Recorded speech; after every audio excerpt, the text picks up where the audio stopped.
Hey everyone, welcome back to another video. So today I have the Minelab SDC 2300 metal detector. We're going to take this out today and we're going to demonstrate how to use it, how to set it up, and maybe find some gold with it. Most likely we won't, but I am going to bring some gold nuggets with us so I can show you guys exactly how sensitive this thing is, how it works and everything. But I figured I would start the video here in the studio just to go over some of the technical specs of it really quickly before we get into the show. Alright, here at minelab.com, basically it tells you everything you need to know about the detector. It is a compact, high-performance, mid-range gold detector, perfect for chasing down elusive sub-gram nuggets on land and underwater. So as you can see, this thing is very small. You can put this in your carry-on luggage. If you go traveling, you can put it in your backpack when you're going hiking or prospecting, and it's just, it folds out into a full-size detector. This thing is also good up to 10 feet or 3 meters underwater. This thing was built to military standards.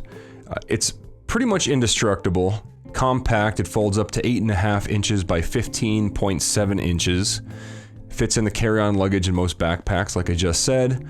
Good up to 10 feet underwater. There's no assembly required. You just take it as it is out to the, out to your spot and unfold it, and you're good to go. One piece construction. It's extremely sensitive, as you'll see. It does come with headphones. You can also get waterproof headphones if you want to go underwater with it. And that is pretty much all I really wanted to show you guys on the website.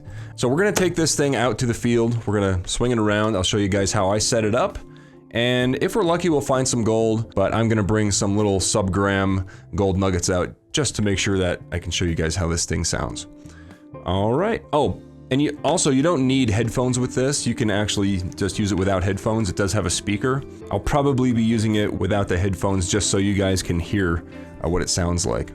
All right, let's take it out and see how it works. Okay, here we are at Clear Creek, just west of the city of Golden, Colorado. I'm actually on a claim right now, but I have permission. I had to sign a waiver. This is Bill's claim from Golden Detectors just up the road. Some of this gear here that I'm about to show you, I actually purchased there, and I recommend you go over there and stop in and say hi. Let them know I sent you, and yeah, let me show you the gear I'm bringing, and then I have something behind the camera that's pretty hilarious that I want to show you too. So I plan on doing some crevicing today, which means basically finding the cracks in the rocks and digging down in there. That's a good spot to look for gold, especially here on Clear Creek. Bill told me a story a bunch of years ago. One of his friends had a dredge and they spent a couple days digging in the crevices right in this area, and he actually found 4 ounces of gold right in this general area. Most of the gold here is very, very small. It might be too small for the SDC 2300 to actually pick up. And when I mean small, I'm talking like little flakes of gold. Usually what I find is like flour gold, like the size of flour powder, and that's pretty much what I find. So I did bring a few gold nuggets. We're gonna test this out. Here I have the Minelab Profine 35. I've got a little plastic scoop. It's important that you have plastic. If I have a target and I pick it up and I wave it in front of the metal detector, that'll let me know whether or not there's gold in the scoop, and it wouldn't be detecting the scoop itself. Here I have a snuffer bottle with a custom-made Dan Hurd neck loop thing. So thanks a lot for that, Dan. This tool here is probably my favorite thing. You can really bust up some tough crevices with this. It's a pry bar and a chisel all in one. Screwdriver, spoon, small crevice tool here. This is the Klesh digging knife. I've had this since I started doing this, and it's lasted forever. I bring it everywhere I go when I go gold prospecting. You can pick these up at Golden Detectors, but if you're not in the area and you want to pick one up online, I'll leave links in the description for all this gear.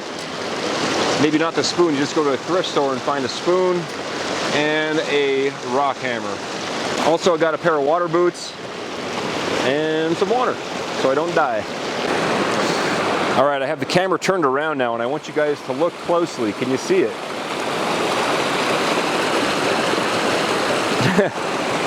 There's a gold pan right there. If I can get that, that means we already got some treasure. All right, this ice is definitely not solid. That looks like a Garrett Super Sluice. Whoa. Hold on, let me grab a big stick. Maybe I can fish it out of there. I found a tree. This should work.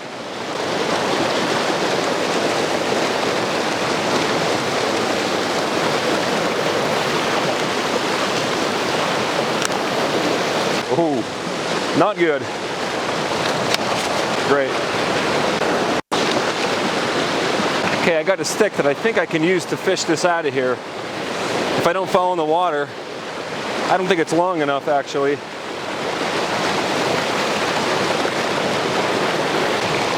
It's just not long enough. Ah, dude. I'm probably gonna lose it.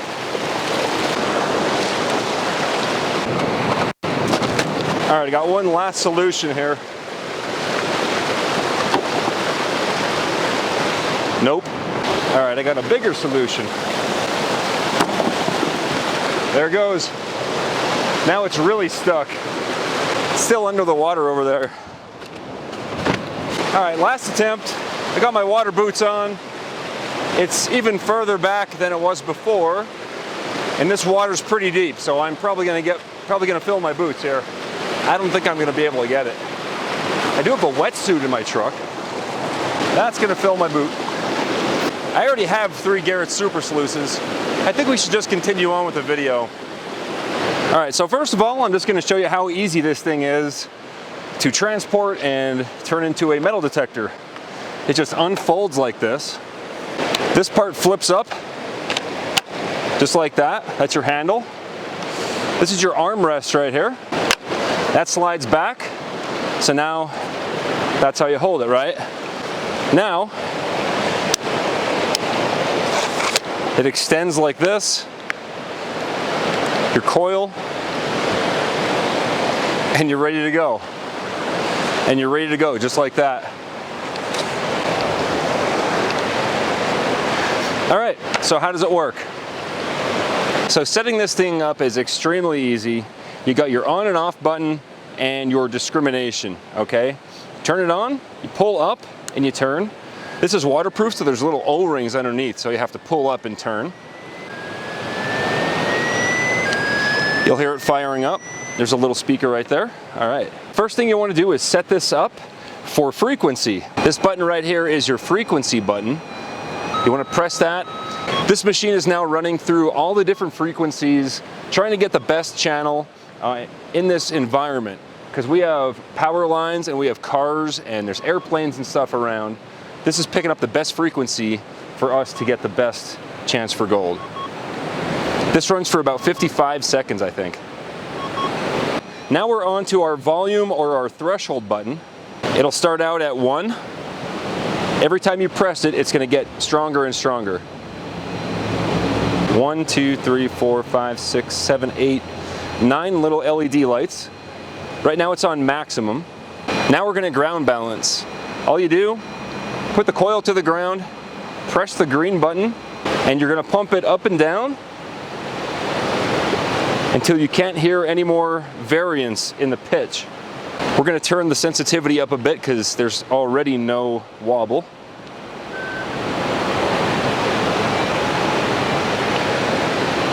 I'm going to turn it up to 4. And we continue doing that until there's no more variance. If you continue to have variance, you got to turn your discrimination down another notch until you get it right. Right there. Now this machine is ready to go. There's a target right down in here somewhere. All right, so we got a nice crevice down here in between these rocks. Possible there's something good down here. All right, so whatever it was too small for the pinpointer to pick up. But you got to remember, this machine is good for gold nuggets that are smaller than a gram. So that's why we have the plastic scoop. We know it's not in there.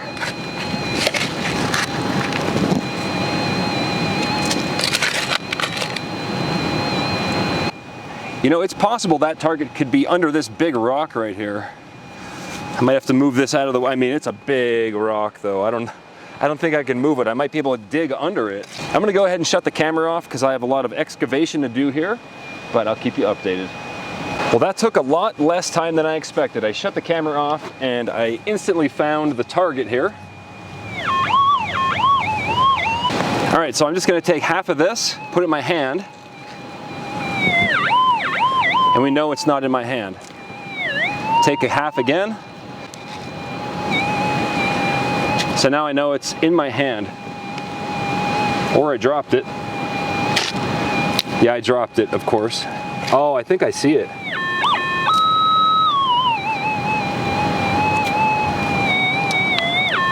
Yep. You see that? It's a fishing sinker. So I mean, you know, lead and gold, they ring up the same on a metal detector. Imagine if that was a nugget. We'd be all set. There's one piece of lead taken out of the river. Let's keep going, see if we could find anything else. Okay, so before I left here, I swung the detector over it one more time, and I actually found another target here. It's smaller than the first one.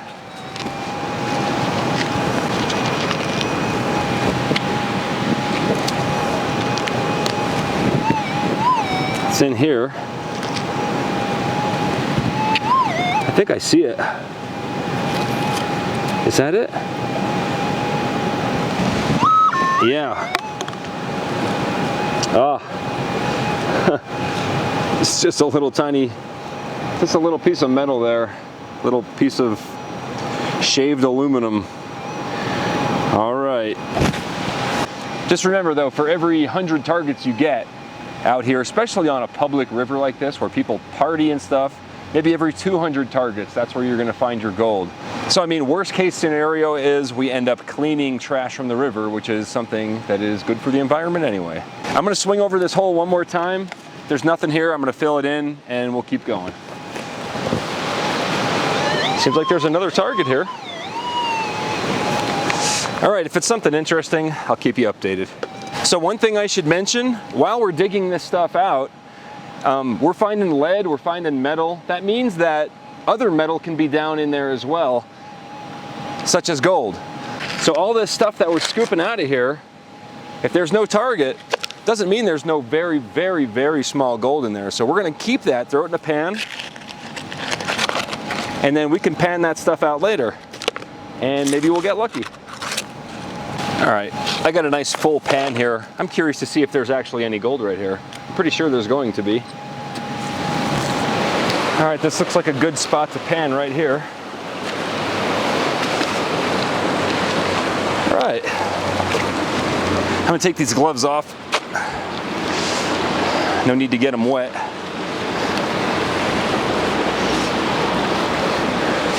All right, now this stuff isn't even classified. There's all kind of big rocks. Doesn't matter, watch.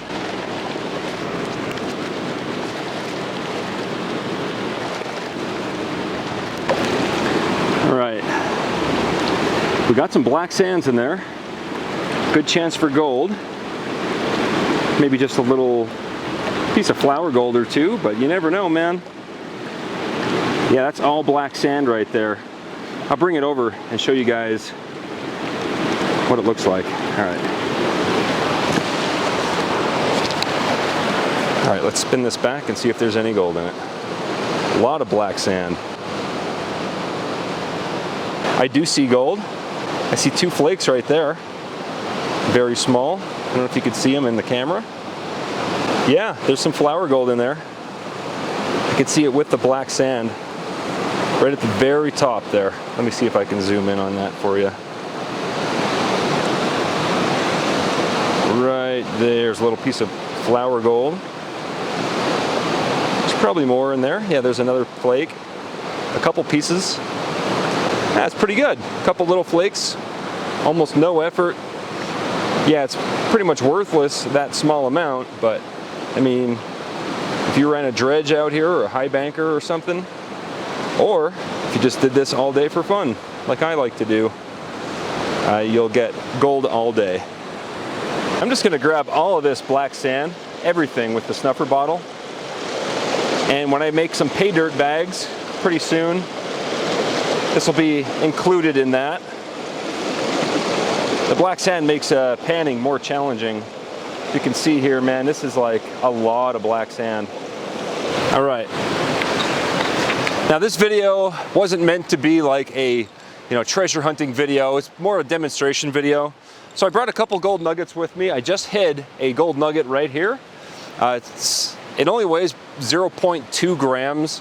So it's a really small nugget. I mean, 0.2 is a pretty small nugget, and it's right here. So I'm just gonna show you the sensitivity of this machine. I'm gonna bring you closer because you're pretty far away so you can hear the sounds it's making, all right?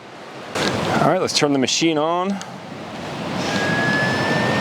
It's still on number 4 here, our discrimination.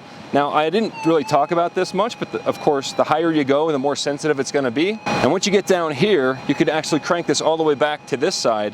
And here's a salt setting. So like if you're in Australia where there's a lot of like salt lakes and beaches and stuff, that's where you're gonna wanna use your salt setting. But here in freshwater, normal mineralization, we're gonna stay on the yellow side here. All right, let's swing this over and see if we could find this nugget. Now you could definitely hear a fluctuation in the sound right there.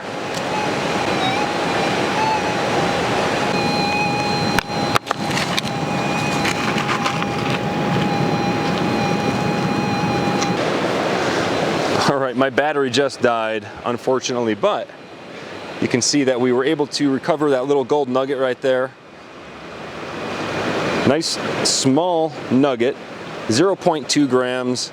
I gotta do my goodbyes before this camera dies again. But yeah, that thing is great. I highly recommend it. All right, there it is, the Minelab SDC 2300. Thanks a lot, Minelab, for sending this in for me to try out and find some gold. I hope you guys enjoyed the video. If you did, please hit the thumbs up button. Sorry about that. I am now recording on my phone because my main camera battery died. But you don't care about that. What you do care about is the Minelab SDC 2300. Minelab, thanks so much for sending this in to me. I have made other videos using this up in Alaska and Yukon and in British Columbia. I do plan on going back to Australia at some point soon to use this over in Western Australia and the Victoria Goldfields again. Of course, right now it's kind of hard to travel, and I'll wait until that cools off before I make any solid plans. But yeah, if you guys haven't subscribed yet, please go ahead and do so. I'm putting out a new video every week with new adventures, gold payment reviews, and 100,000 subscribers, guys. Thanks so much. Much appreciated for that. On to 1 million, and I'll see you guys on the next video. Thanks for watching. Thanks again, everybody, for watching my video. It's much appreciated. I did notice that 73% of my viewers aren't even subscribers. So if you would like to make sure you don't miss any of my future videos, make sure you subscribe, and I'll see you guys on the next one.